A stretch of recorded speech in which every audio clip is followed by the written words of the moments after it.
Hey guys, welcome and welcome back to my channel. If you're new here, my name is Vish and welcome to my Poppy War reading vlog. This vlog is going to be spoiler free. I might add spoilers at the end. I'm not too sure, but if I do talk about spoilers, I would definitely put in spoilers before I do. Very excited. I haven't done a reading vlog in so long. I'm very excited. This vlog is definitely just going to be the Poppy War, and the next vlog is going to be the Dragon Republic, and the next vlog I'm going to do Burning God. All I know about the Poppy War is that this is an adult Asian fantasy, and it's sort of based on the Japanese Sino War and the rape of Nanjing. I think this counts as a grimdark fantasy, correct me if I'm wrong, but I've always wanted to get into grimdark fantasy, and this is my introduction to it. I know Joe Abercrombie is like the king of grimdark fantasy, and we'll definitely get to his work soon, but I thought I'd start with this first. Very excited to read this. I'm dreading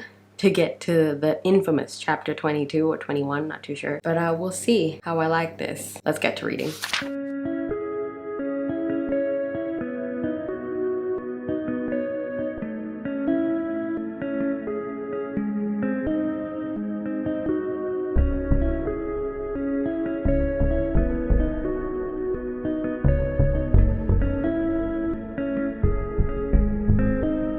Hello. Okay, so I'm on page 104, so chapter 6. And guys, I freaking love this book already. Oh my god, this is so good. I love Rin, I love the world, I like the writing so much. I should look at my notes because I have more coherent thoughts in here. Okay, let's start with the writing. The writing is extremely easy to read, and R.F. Kuang actually does an info dump, which I really like. So let me tell you what this is about, because I kind of know what this is about now. Okay, so we follow this character called Fang Runin, Rin for short, and she's from this village, and she is a war orphan, and she has been adopted by these two awful people, the Fang family, who basically deal opium on the side while they have a shop as like a front. So these two assholes want to basically get Rin married off, and the husband of Rin will sell opium for them. So they basically kind of want to expand their business through the marriage of Rin. And Rin doesn't want that life. She wants to do this test called the Keju test, where they have a series of subjects that you have to learn. And if you pass those subjects, or you get like a certain score, you get to go to these schools. And because Rin doesn't really have a dime to her name, she wants to go to this school called the Synagogue, which is a military academia school, and this school only accepts like the top people in the country. So Rin goes to these two assholes and tells them like, hey, can you give me 2 years so I can study and get into the school instead of getting married? She basically blackmails them, because obviously they're not gonna like just let her go. So she studies for the Keju test, and she gets a good score, and she gets to go to the Synagogue school.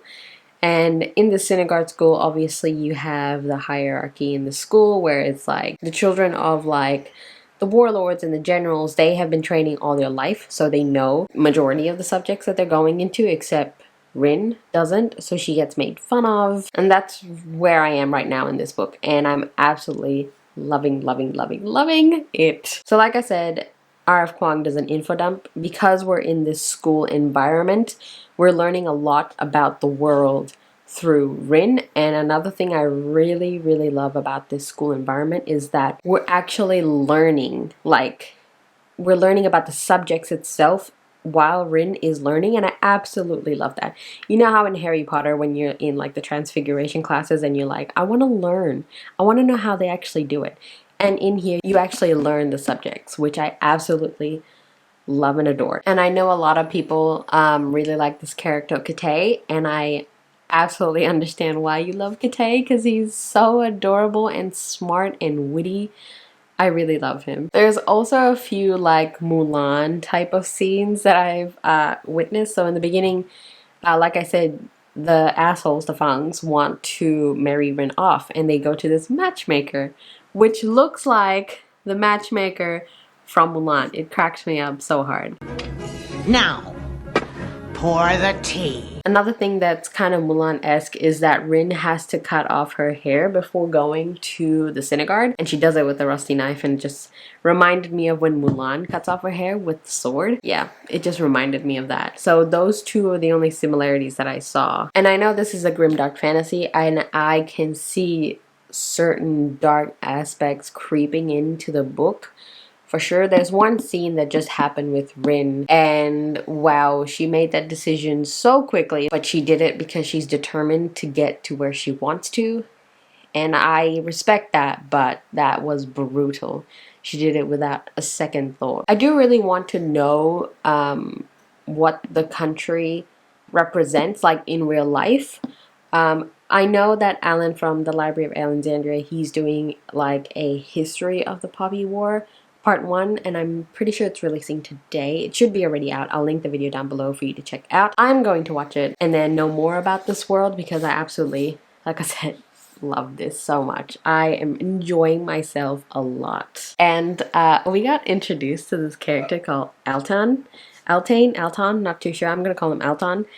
And I would like me some of that character, please. I really want more of him in the book. So yeah, really love the school setting. I really love Rin, even though she does, I guess, make some really bad decisions, but I respect her for that.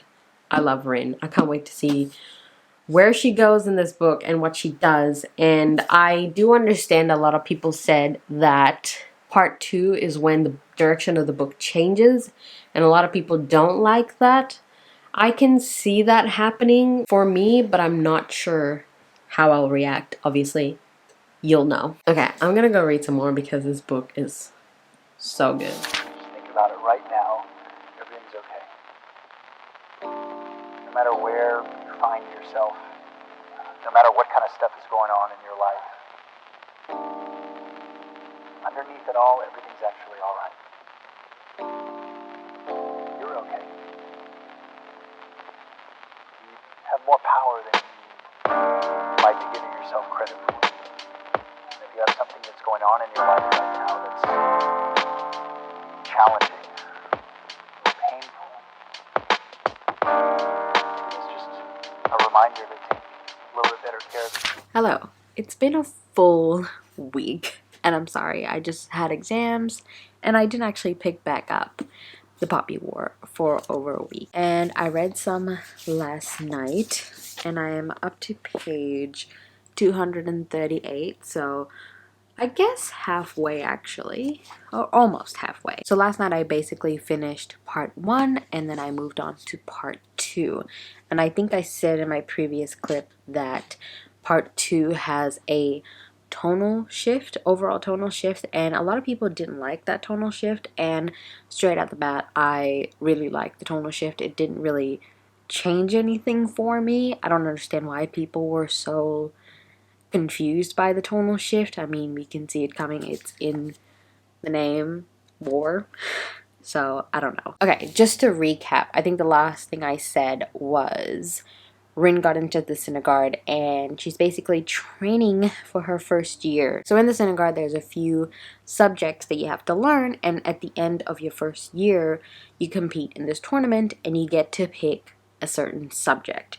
That's basically majority of part 1. And at the end of part 1, Rin chooses her subject, and the overall tone of the book, or the subject that is at the end of the part 1, is very religious and very philosophical. I liked it, not as much as like other stuff in the book. It's just, it was a weird shift. But by the end of part 1, like right at the end, I understand what it was for. So this is a fantasy book. Right out of the bat, you know there's going to be magic. So that's what we explore at the end of part 1. I really liked the way R.F. Kuang did it because it was very, are there gods? Do we believe in gods? And if you do believe in them, who are they? What did they do? And Rin has a really big revelation, and also revelation to us as the readers as to what the world is like, and about the gods as well, a little bit about the gods. So about the magic, what we discovered I think, was not enough about the magic. We've learned the source of the magic, but we didn't learn what it is and what exactly does it do. You know, so I hope that'll be addressed in the rest of the book, hopefully. And part 2, obviously, it's in the name. It's war. The tonal shift of the book just gets darker, basically. And for me, that doesn't really change anything. It's still a really, really good. I'm still absolutely loving it. Also, I recruited the help of the audiobook, so I'm listening to the audiobook while I'm reading just to pick up the pace a little bit, because when I'm reading by myself, I kind of get distracted, my mind wanders. So for big books or just fantasy in general, I like to recruit audiobooks, maybe like in the middle mark, after I've like gotten used to the world a little bit, and read along with the audiobook. So I discovered that Kitay is not actually pronounced Kitay, it's Kitai. It's so weird. His name is actually Kitai. And I actually like that. It's actually not too bad. I still am in love with Kitai. I love him so much. There was this one thing that he did. So there's one scene where Rin and Kitai were trying to evacuate the village because there's a war going on. So there's this, I think, merchant or like, oh sorry, the magistrate? Yeah. So he is evacuating his home and he asks Kitai to carry this giant box. And Kitai is like struggling. Sorry, Kitai. I have to get used to it. So Kitai is trying to carry this whole box and he's putting it on the wagon. And he was like, what is in this? And the magistrate was like, it's my teapots and don't forget the vase, you know, at the doorstep. And then Kitai, sorry, literally looked at him and then dropped the crate to the ground, teapot not smashed, and he took a piece of wood and started smashing every single teapot in the box. And then he says, we are at war and you are being evacuated because for God knows what reason you've been deemed important to this country's survival. So do your job, reassure your people, help us maintain order. Do not pack your fucking teapots. I love Kitai. He's so funny. And I feel like he's just such a rock for Rin. And as I said, we're going into like war, and I really like how R.F. Kuang shows the emotions or realistic emotions of what being in a war is like. Because Rin is essentially still a child, and she's being thrown into this war, and we see how she feels. It's very realistic emotions compared to like other fantasy books where you see like kids are going to war and they're like, yeah, let's do this. But obviously, realistically, they're shit scared. They just want to go home and they just want someone to protect them. And I can't wait to see what more is in store. I know we're in war, but I can't really predict what is going to happen because I'm not sure where this book is going in terms of, I guess, the war. And like I said, with the magic, I'm not sure where it's going. So yeah, see you later. Hello. I am such a bad vlogger because, again, it's been a week since I picked up The Poppy War. And I am now on page 372, so I don't have much left. I am still in part 2, at the very end of part 2, so I just wanted to update you all on how part 2 is going. So, I think I mentioned that part 2 has a darker tone because we're going into the war. And with this war, Rin meets a group of characters that I actually really like compared to the characters we meet in part 1. They're just a bunch of misfits with powers like Rin, and they understand what Rin is going through, but they can't necessarily help her because she has to figure it out on her own. And these misfits are literally so different from each other, but they work really well together under, I guess, like their missions or under pressure, basically. I do really like them more than the cast of characters we meet in part 1 in the school. I still love Kitai. We haven't had him in part 2 actually, and I do miss him. But I'm having fun following Rin and the other cast of characters. I will admit I'm not enjoying part 2 as much as part 1. I'm still loving this but the enjoyment level is not as much as part 1. Also with Altan, he's being such an asshole.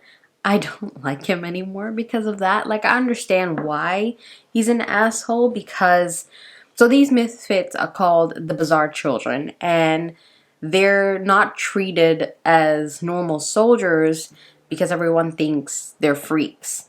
So in order to prove themselves, Altan basically has to like do stuff to prove themselves and make them like a legitimate troop of soldiers. So he's sort of like under a lot of pressure to make that happen, but again, he's being an asshole to everyone else because of that. I understand it, I just don't like it. But it's okay, like I said, I'm still enjoying Rin, and I am going to read some more.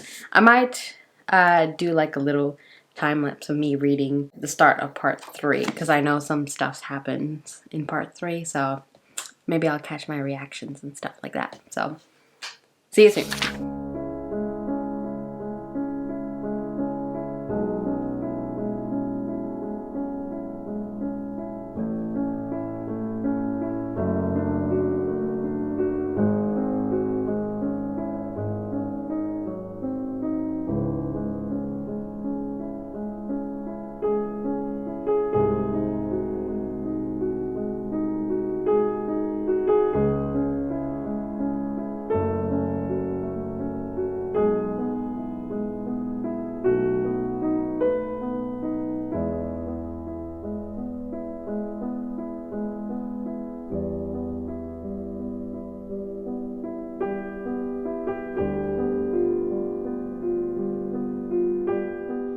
Hi.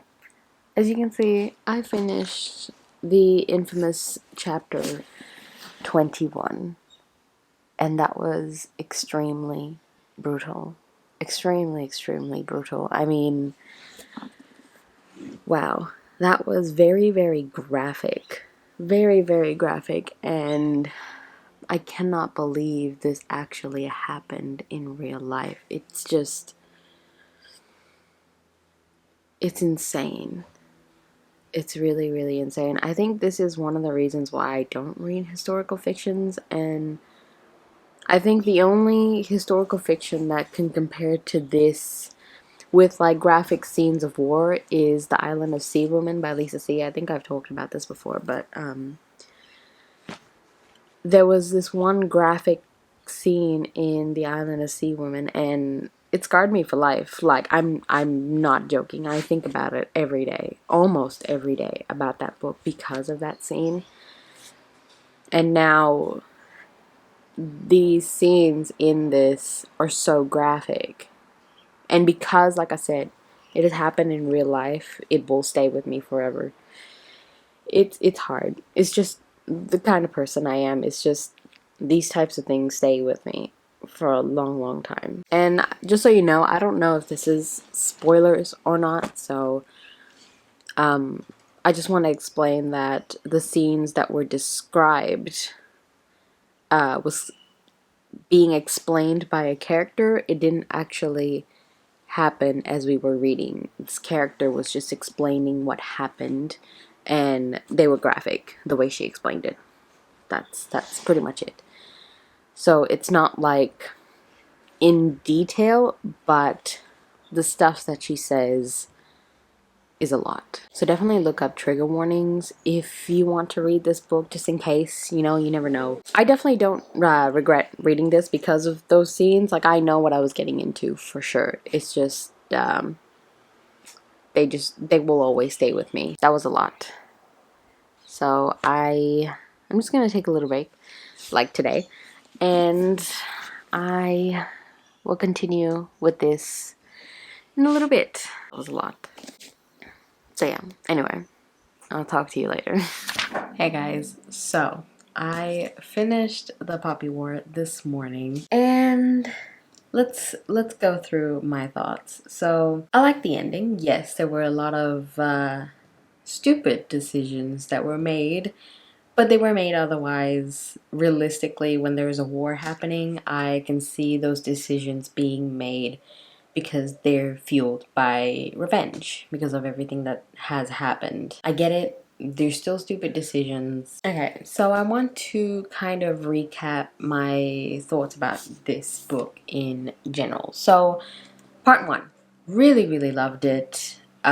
Because of the school setting where we're learning about the world, all good. And then obviously part 2 we go with the war and the magic, and for me I didn't enjoy that part more than the first part, but I still absolutely love it because I really liked the obviously realistic portrayal of war. And obviously there are a lot of gruesome scenes and violent scenes in this book, which I don't want to say I enjoyed because obviously who in their right mind would enjoy violence, but I appreciated it, and it's really good. And part 3, obviously chapter 21, I think that's the chapter, that was absolutely brutal. After that chapter, I kind of fell out of love with Rin and Alton as well, just because of the decisions that they were making. But I understood those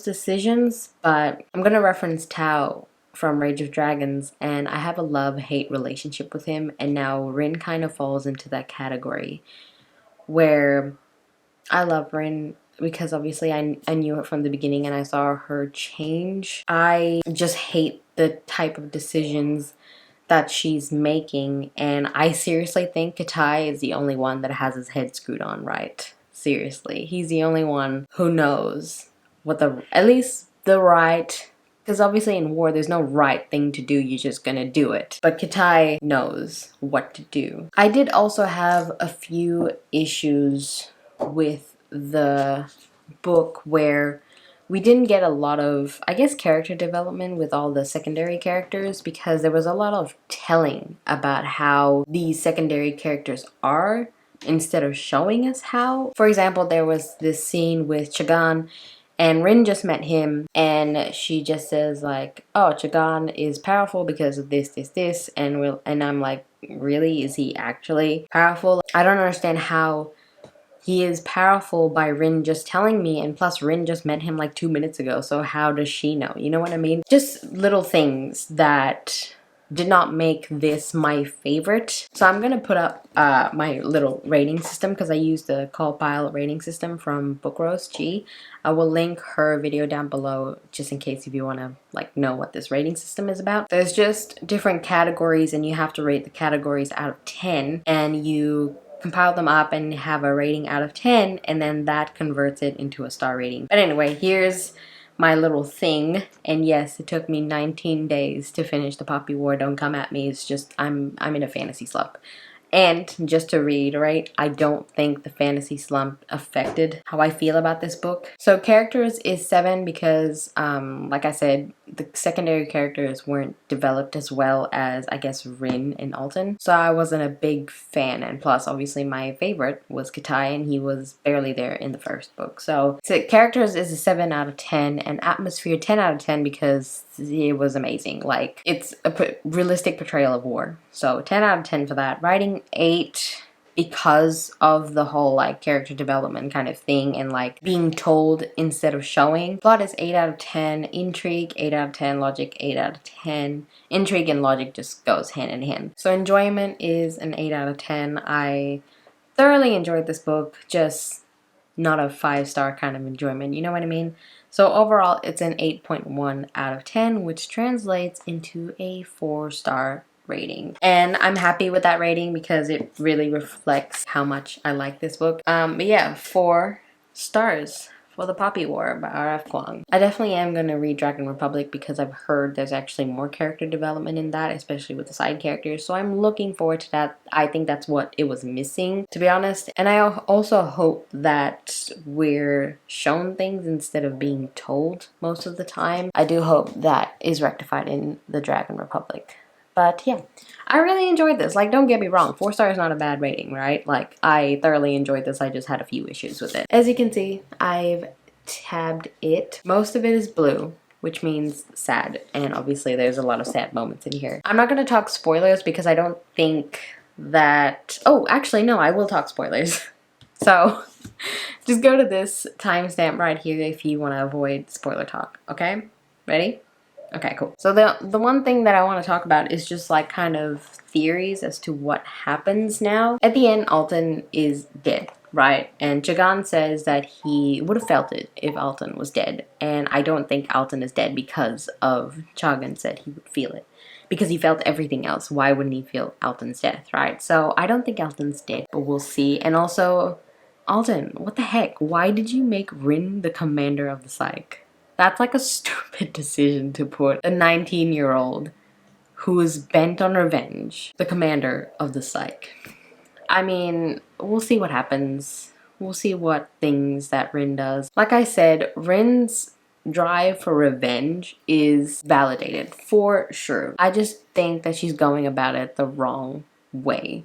She's fighting fire with fire. And like I said, Kitai is the only one that has his head screwed on right. But anyway, to sum up the theme of this book, and with the famous words of Captain Raymond Holt, everything is garbage. And now for a message of hope. Ah, a message of hope. Right on time.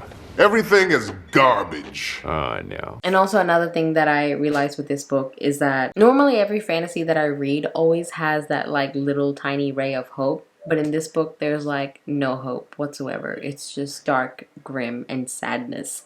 And that's probably why it's called a grim dark fantasy. And I like it. I mean, like, I don't like... It's so hard to say. Like, I don't enjoy the, you know, the war and the violence. I just like grim dark fantasy now. And I want to read more. It's cool. I know it's traumatic, but I'm still gonna read it. But anyways, thank you guys so much for watching this chaotic reading vlog that took 19 days to film. I'm sorry, but I will definitely read The Dragon Republic and I will vlog that as well. Let me know what you think about the Poppy War. If you've read it, what is your rating? Do you agree on some of my points? Do you like Rin? Do you hate Rin? Let me know. I would like to discuss it with you down in the comments. But again, thank you guys so much for watching this reading vlog, and I'll see you in the next one. Bye!